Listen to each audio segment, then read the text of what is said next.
Indian troops in their fresh act of state terrorism martyred a Kashmiri youth in the Kulgam district of the occupied Kashmir. The youth was martyred by the troops during a cordon and search operation in the district. The operation was going on till the last reports came in.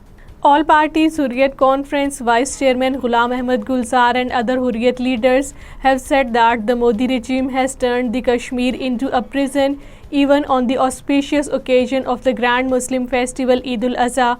Ghulam Ahmed Gulzar, in a statement issued in Srinagar, said that the deployment of over 1 million trigger-happy Indian troops are committing horrible crimes against the humanity, including the systematic genocide of the Kashmiris.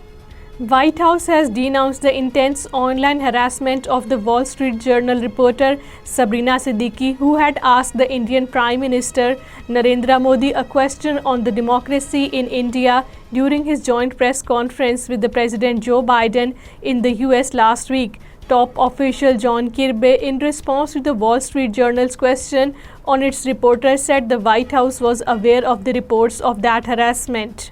Posters have appeared in Srinagar highlighting the prevailing lawless situation in internationally recognized disputed territory of the occupied Kashmir, saying that it ill behooves the Indian judges to hold the legal meet in the internationally recognized disputed territory.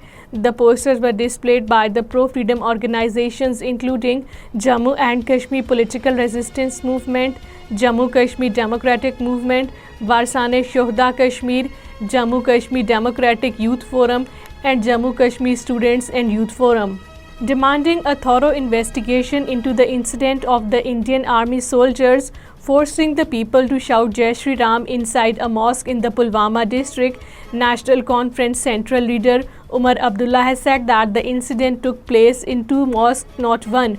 Umar Abdullah, talking to the reporters in Islamabad town, said that it was evident and should be taken seriously as the Imam would not lie. Ministry of Foreign Affairs summoned the US Deputy Chief of Mission and gave him a démarche regarding the US-India joint statement issued on June 22nd. Pakistan's concern and disappointment at the unwarranted, one-sided and misleading reference in the US joint statement were conveyed to the US side, a statement issued by the Foreign Ministry said.